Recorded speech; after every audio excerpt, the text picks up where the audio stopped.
नमस्कार दोस्तों, आपका स्वागत है आपके अपने चैनल लॉ शुरू में, जहां हम कानून की सच्चाई को आसान और मजेदार अंदाज में आपके सामने लाते हैं। आज हम बात करेंगे एक ऐसे मुद्दे की जो लाखों परिवारों को प्रभावित करता है, झूठी एफआईआर और सुप्रीम कोर्ट का धमाकेदार फैसला। तो तैयार हो जाइए क्योंकि यह वीडियो सत्य की जीत और झूठ की हार का तूफान लाने वाला है। चलिए शुरू करते हैं। कल्पना कीजिए दोस्तों, पति ने प्यार से पत्नी से कहा, डार्लिंग ये फटी जींस क्यों पहनी है, थोड़े अच्छे कपड़े पहन लो, परिवार का मान सम्मान रख लो। बस इतनी सी बात पर महिला ने तुरंत 498 का मुकदमा ठोक दिया। या फिर पति ने कहा कुछ संस्कार सीख लो, ज्यादा फोन में बात मत करो, बॉयफ्रेंड्स को घर में आने से रोक लो, ज्यादा बॉयफ्रेंड से बात मत करो, घर के काम में हाथ बटाओ। और लुटने में घरेलू हिंसा के चक्कर में पूरा परिवार पुलिस स्टेशन के चक्कर काट रहा है। क्या तमाशा एफआईआर का यह नाटक ना जाने कितने परिवारों को बर्बाद कर चुका है। एक झूठ पूरा खानदान थाने में हाजिरी दे रहा है। टाइम्स ऑफ इंडिया ने लिखा, झूठी शिकायतें कानून की नजर में गंभीर अपराध है, लेकिन अब सुप्रीम कोर्ट ने हुंकार भर दी। यह नाटक अब बंद होगा।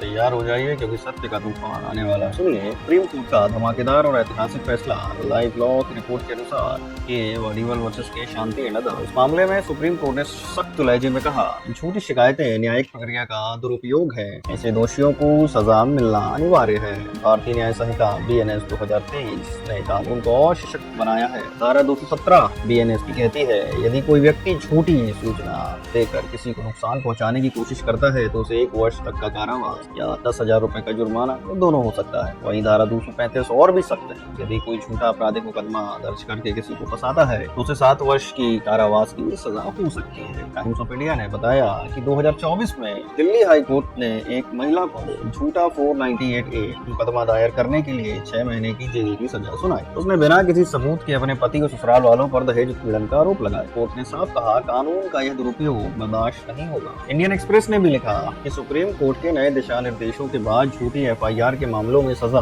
और सख्ती बढ़ गई है। अब झूठ बोलने वाले पहले 100 बार सोचेंगे क्योंकि कानून अब सत्य के पक्ष में खड़ा है। अब आता है एक सनसनीखेज मामला जो पूरे देश में चर्चा का विषय बन गया। 2024 में मुंबई में एक महिला ने अपने पूर्व प्रेमी को सबक सिखाने के लिए झूठा बलात्कार का मुकदमा दर्ज कराया। ये सच्चाई ज्यादा देर छिपी नहीं, सबूतों और गवाहों ने की छोटी कहानी की पोल खोल दी। लाइव लॉ और इंडियन एक्सप्रेस की रिपोर्ट के अनुसार कोर्ट ने उस महिला को 2 वर्ष का कारावास और 75,000 रुपए का जुर्माना लगाया। न्यायाधीश ने कड़े शब्दों में कहा, झूठी एफआईआर न केवल बेकसूरों को सजा देती है बल्कि सच्चे पीड़ितों के लिए न्याय को भी कमजोर करती है। यह सजा हर उस व्यक्ति के लिए चेतावनी है जो कानून का दुरुपयोग करने की सोचता है। यह है सत्य की ताकत और झूठ की हार का असली चित्र जो हर किसी को सोचने पर मजबूर कर देगा। मित्रों सुनिए, सशक्तिकरण का अर्थ यह कदापि नहीं कि पति ने प्यार से कहा, गंदे कपड़े मत पहनो, सभ्य कपड़े पहनो, बॉयफ्रेंड से बात मत करो, ज्यादा देर फोन मत चलाओ,